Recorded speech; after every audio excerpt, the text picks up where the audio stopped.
आप मर्सिडीज पे चलते हैं, रोल्स रॉयस पे, इसमें बुरा क्या है? अखिलेश यादव का तपस्या का दौर है।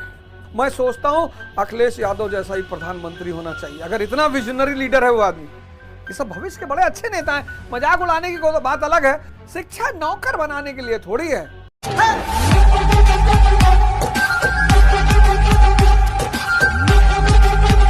हम तो सुनते हैं कि अभिषेक बच्चन जी और ऐश्वर्या राय जी में शायद खटपट चल रही, भगवान करे ना हो, सब खुशहाली से रहे, शांति से रहे।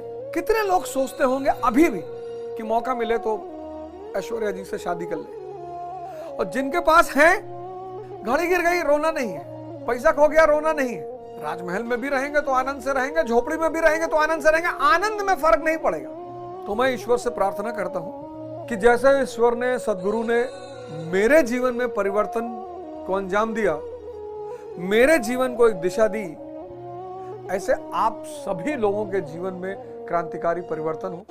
आप सब आनंदित रहें, अपने परिवार का कल्याण करें, समाज का कल्याण करें, राष्ट्र का कल्याण करें और फिर इस विश्व का कल्याण करें। शिक्षा, शिक्षा किस लिए? इनसाइट को डेवलप करने के लिए। शिक्षा नौकर बनाने के लिए थोड़ी है। आज जितने भी लोग परेशान हैं वो सिर्फ इसलिए परेशान हैं कि बहुसंख्यक लोग शिक्षा का मूल उद्देश्य ही समझ नहीं पाए। शिक्षा का काम है इनसाइट, अंतर्दृष्टि, चीजें आपको दिखाई पड़ने लगे। आज एक साहब आए थे तो बोले मैंने 4 अटेम्प्ट दिया, मेरा नहीं हुआ, ये वो वगैरह वगैरह बताया। मैंने कहा एनसीईआरटी पढ़ा? तो बोले एनसीईआरटी तो मैं 20 बार पढ़ा। हमने कहा 1773 का रेगुलेटिंग एक्ट क्यों आया? बोले कंपनी को लोन मांगना पड़ गया था 10 लाख पाउंड। हाँ, तो मैंने कहा लोन किसी से मांगोगे तो तुम्हारा जीवन ले लेगा, तुम्हारी नौकरी ले लेगा। भाई हम बैंक से लोन लिए तो बैंक हमको गुलाम बना लेगा अपना। सब लोग लोन लेते हैं, क्या वजह है, क्या कारण है? नहीं बता पाए। 4 अटेम्प्ट दिए, 4 साल हो गया, एनसीईआरटी नहीं बता पाए, एनसीईआरटी नहीं बता पाए। एनसीईआरटी कहे 20 बार पढ़ा। क्यों? ये इस पे आप काम ही नहीं कर रहे हो, इनसाइट, अंतर्दृष्टि पे चीजें दिखाई पड़ने लगे। मोदी जी का कौन सा दौर है? मोदी जी भगवान है, मोदी जी आज भगवान है, लेकिन राहुल गांधी का तपस्या का दौर है, अखिलेश यादव का तपस्या का दौर है। जब तुम प्रसाद और आशीर्वाद नहीं दे पा रहे हो तो ना तो प्रेम की आकांक्षा करो, ना चढ़ावे की, ना सम्मान की, तो करना क्या है? तपस्या करना है। ये सब भविष्य के बड़े अच्छे नेता हैं। मजाक उड़ाने की कोई तो बात अलग है, कभी कभी मूड आए मजाक उड़ा लो, वो सब अलग बात है। ये सब लेकिन भविष्य के बहुत अच्छे नेता है। जैसे अखिलेश यादव जी को सबसे बड़ा काम यह करना चाहिए कि उनको अपने गुस्सा को थोड़ा नियंत्रित करना चाहिए। अखिलेश यादव जी को अपने गुस्से को नियंत्रित करना, जो बहुत इंपेशेंट रहता है। हाँ, क्या नाम है तेरा भाई? नाम बता, अपना नाम बता। मिश्रा जी हो? नहीं नहीं नहीं, अरे वो इतने महान नेता के पुत्र हैं और इतने बड़े स्टेट के मुख्यमंत्री रहे हैं, तो झलकना चाहिए वो बात। इतना अच्छा काम किया। मैं तो जब भी आगरा एक्सप्रेसवे पे निकलता हूं, आगरा लखनऊ एक्सप्रेसवे, मैं सोचता हूं अखिलेश यादव जैसा ही प्रधानमंत्री होना चाहिए। अगर इतना विजनरी लीडर है वो आदमी। तो मैंने कहा इस्लाम ने कितने जबरदस्त तरीके से जिना का विरोध किया और नशे का विरोध किया, क्योंकि जिना और नशा जब तक है तब तक मन जिंदा है। जब कुछ चीजें हैं वो मन के जिंदापन की निशानियां हैं। अगर आपको जानना है मन जिंदा है कि नहीं, तो उसकी निशानियां हैं। उस पर एक निशानी इच्छा, ये मन की निशानी। काम भोग, ये मन की निशानी। नशा, ये मन की निशानी। नफरत, ईर्ष्या, ये मन की निशानी। ये सब मन की निशानियां हैं कि मन जिंदा है।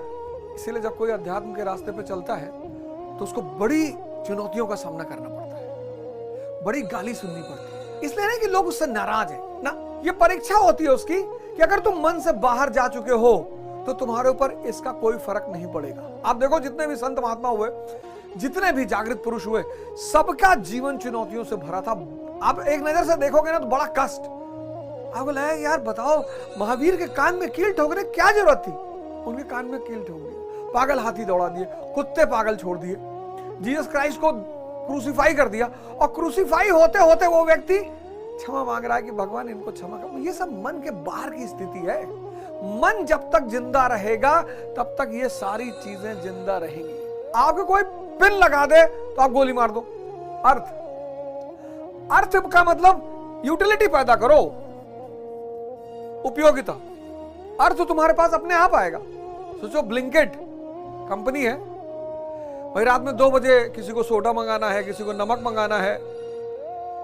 देखो किसी लड़के ने दिमाग, किसी व्यक्ति ने दिमाग लगाया कि अब तो लोगों को 24 घंटे चीजों की जरूरत है। अब किसी का बच्चा स्कूल जा रहा है, उसको कलर पेंसिल्स मंगानी है, ब्लिंकिट, जब तक पलक झपकाओगे चीज तुम्हारे घर पहुंच जाएगी। यूटिलिटी, ऐसा क्या कर दो कि दूसरों के लिए उपयोगी हो जाओ।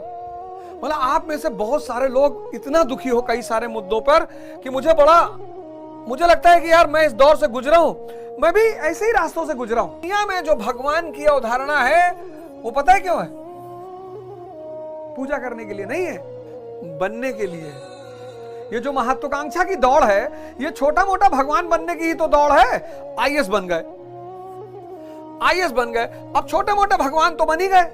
अब आपकी बुआ आपसे मिलने आई, आपने 5 लाख रुपया अपनी बुआ को दे दिया और 1 लाख रुपया उनके कुत्ते के गले में बांध दिया। कुत्ता भी लेकर आई थी वो अपना, तो आपने 1 लाख रुपया उसके कुत्ते के गले में बांध दिया कि अरे नहीं, अरे अब 1 लाख रुपया, इसको बढ़िया जो है चिकन बाइट्स खिलाइए और बढ़िया इंपोर्टेड बिस्किट इसके लिए मंगाइए और कम से कम 10,000 का शैम्पू, उसका बाल वाल धुला करिए। और आपने बुआ के बेटे को कस्तूरबा गांधी टेंडर दिला दिया। साहब आप ही का भजन गाएंगे कि ठंडक आ रही है और लड़कियों के लिए स्वेटर और सॉल्ट डिस्ट्रीब्यूट होना है, 5 करोड़ का टेंडर है गोंडा का, ये तुम्हारा बेटा। तो आप प्रसाद भी बांटने लगे, आप आशीर्वाद भी बांटने लगे, हो गए भगवान आप। लोग आपको प्रेम करने लगेंगे, लोग आपका भजन गाने लगेंगे, लोग आपके लिए चढ़ावा लाने लगेंगे कि भैया वो बद्री हलवाई की तरफ से जा रहे थे तो सोचे 2 किलो रबड़ी ले लें, 2 किलो इमरती ले लें। यही तो हम चाहते हैं। लेकिन इस स्थिति में आए बिना अगर आप दुनिया से इन सब बातों की आशा करते हैं तो आप व्यर्थ चिंता करते हैं। इस स्थिति में आए बिना, ये तो छोटा मोटा भगवान ही है। अब भौतिकता अगर नीड पे टिकी हुई है तब तो नुकसान नहीं करेगी, लेकिन अगर भौतिकता दिखावे पे टिकी हुई है, शोबाजी पे टिकी हुई है, तब बहुत नुकसान पहुंचाएगी। भौतिकता बुरी चीज थोड़ी है भाई। आप रोलेक्स की घड़ी लगाएं, इसमें बुरा क्या है? आप राडो पहने, रोलेक्स पहने हैं, आप लुई मुसेटो पहने हैं, आप मर्सिडीज पे चलते हैं, रोल्स रॉयस पे, इसमें बुरा क्या है? अच्छा है, बहुत अच्छा है। यही तो है अंतर्दृष्टि। और क्या है अंतर्दृष्टि? यही है, चीजें दिखाई पड़ने लगे। मैं स्टूडेंटों को देखता हूं, रो रहे हैं, साहब हमारे घर वाले बात नहीं, बुआ जी ऐसे कह रही थी। ये सब आपके दोस्त हैं जो आपके ऊपर हमला कर रहे हैं। वो पता है क्यों कर रहे हैं? कि कुछ और अच्छा लेकर आओ यार, कुछ और दम है, हाँ तो दिखाओ, कोई नया मॉडल लेकर आओ।